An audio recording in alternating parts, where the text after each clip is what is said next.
Bismillahirrahmanirrahim. Assalamualaikum warahmatullahi wabarakatuh. Untuk kompeten dasar ketiga di semester 2 ini kita akan bicara tentang perkembangan ilmu pengetahuan dan teknologi bangsa Indonesia pada era kemerdekaan. Dimulai dengan revolusi hijau, yaitu sebuah perubahan besar dalam cara bercocok tanam dari tradisional menjadi modern sehingga dapat meningkatkan hasil produksi pertanian. Revolusi hijau di Indonesia itu sudah dimulai sejak lama, dimulai dari pemerintahan Orde Lama, dan program ini sangat berhasil pada masa Orde Baru.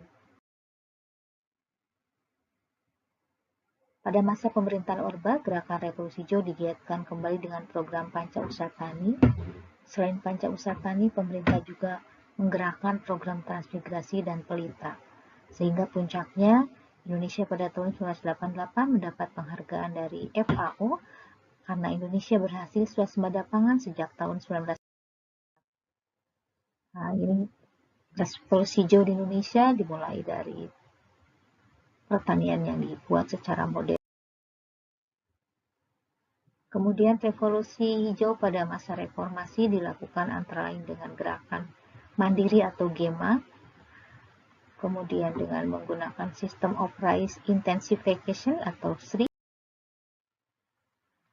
Adapun dampak positif dari revolusi hijau adalah mendorong lahirnya kualitas unggul di berbagai bidang pertanian, mendorong penggunaan teknologi pertanian di kalangan petani, meningkatkan kemampuan sumber daya manusia dalam bidang pertanian, menciptakan kestabilan ekonomi terutama di sektor pertanian. Dampak negatifnya, petani belum siap dengan kemajuan teknologi akan tertinggal dengan penggunaan ilmu pengetahuan dan teknologi di bidang pertanian. Penggunaan pupuk terus-menerus menyebabkan ketergantungan petani terhadap penggunaan pupuk. Begitu juga dengan penggunaan pestisida yang justru mendorong munculnya hama jenis. Sistem transportasi darat, perkembangan kereta api dimulai dari pemerintahan kolonial Belanda dan akhirnya berbagai nama dari perusahaan kereta api ini mengalami perubahan dan terakhir PJKA berubah menjadi nama PT KAI atau Persero Kereta Api Indonesia. Jadi perkembangan transportasi darat di Indonesia mengalami perkembangan yang sangat luar biasa dengan kereta api cepatnya seperti ada Argo Bromo dan Argo Gede yang mempunyai kecepatan 120 km per jam. Kemudian sistem transportasi air, ini kita mempunyai PT Pelni. Jadi sistem transformasi air di Indonesia sudah dimulai sejak pemerintahan kolonial Belanda dan puncaknya pada masa Orde Baru berdirilah perkembangan transportasi Indonesia semakin pesat. Sistem transportasi darat kita di bidang udara itu dimulai sejak perusahaan kolonial Belanda, kemudian kita juga pernah punya pesawat yang bernama pesawat Selawah. Pesawat pertama ini adalah pesawat hasil patungan oleh masyarakat Aceh. Perkembangan perusahaan penerbangan dimulai pada tahun 1970-an di mana selain Garuda muncul perusahaan penerbangan lain seperti Merpati, Simpati, Mandala, dan Pelita. Pada tahun 1990-an, pesawat-pesawat modern seperti Boeing 737 dan 747, Fokker 28 dan 100, DC-10 dan MD-11, serta Airbus mulai beroperasi di Indonesia. Kemudian di teknologi kedirgantaraan ada dua jenis satelit, yaitu satelit alam dan satelit buatan. Pada tahun 8 Juli 1976 dengan menggunakan roket Amerika Serikat Hughes yang diluncurkan dari Kennedy Space Center, Tanjung Canaveral, satelit pertama Indonesia yaitu satelit Palapa berhasil mengorbit. Total ada 13 satelit milik Indonesia yang diluncurkan sejak pertama kali satelit Indonesia mengorbit pada tahun 19. Tokoh perintis penerbangan Indonesia adalah Nurtanio Pringgodisuryo.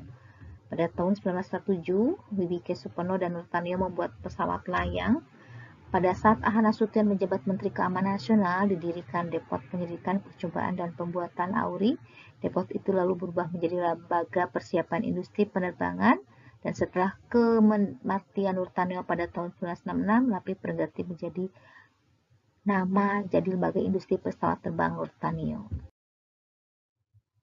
Pada tanggal 26 April 76, PT Industri Pesawat Terbang Nurtanio IPTN secara resmi didirikan oleh B.J. Habibie sebagai direktur utamanya, dan pada Oktober 1985 Industri Pesawat Terbang Nurtanio IPTN diganti menjadi PT Industri Pesawat Terbang Nusantara atau IPTN. IPTN kemudian berubah menjadi nama Dirgantara Indonesia pada tanggal 24 Agustus tahun 2000. Pada tanggal 31 Mei 1962 dibentuk Panitia Austronautica. Panitia Austronautica merupakan salah satu panitia Dewan Penerbangan. Kemudian pada tanggal 27 November 1963, berdasarkan SK Presiden nomor 236 tentang formasi pembentukan LAPAN, pemerintah mendirikan Lembaga Penerbangan dan Antariksa Nasional atau LAPAN. LAPAN merupakan lembaga pemerintah non-kementerian.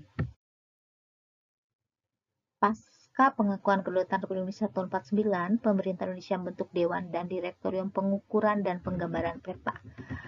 Pada 2 September 1965, badan ini kemudian dibubarkan dan diganti menjadi Komando Survei dan Pemetaan Nasional dan Dewan Survei dan Pemetaan Nasional.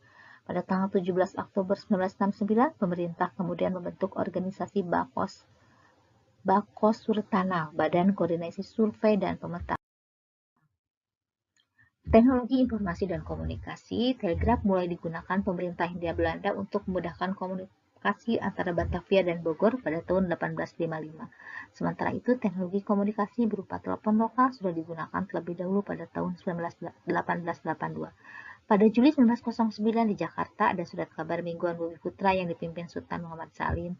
Medan Priaji di Bandung, yang kemudian hampir bersamaan dengan lahirnya Budi Utomo. Radio pertama yang Indonesia adalah Batavia Radio Perenniking atau BRP pada tanggal 16 Juli 1925. Pada masa pendudukan Jepang, membentuk Badan Pengawas Siaran Radio yang dikenal dengan Hosokan Rikyoko.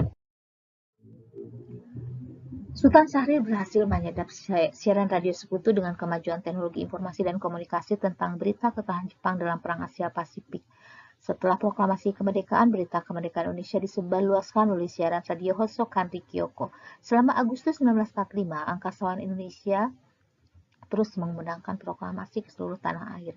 Pejuang radio Yusuf Ronodipuro tercatat sebagai salah satu angkasawan yang berhasil mengudarakan berita proklamasi melalui radio milik Jepang. Pada masa Orde Baru, televisi rakyat Indonesia dan RRI dirancang untuk membentuk identitas bersama rakyat dan negara. TVRI menyiapkan acaranya ke seluruh penjuru negeri untuk membangun persatuan. Teknologi arsitektur dan konstruksi. Setelah proklamasi kemerdekaan, Indonesia berkembang pesat dalam bidang arsitektur dengan munculnya bangunan-bangunan bercorak kontemporer. Tokoh-tokoh Indonesia dalam menentukan rancang bangunan arsitektur Indonesia semakin terlihat, diantaranya Presiden Soekarno, Prediksi Laban, Suyudi, Han Awal, Sediatomo, Cokorda Raka Sukawati.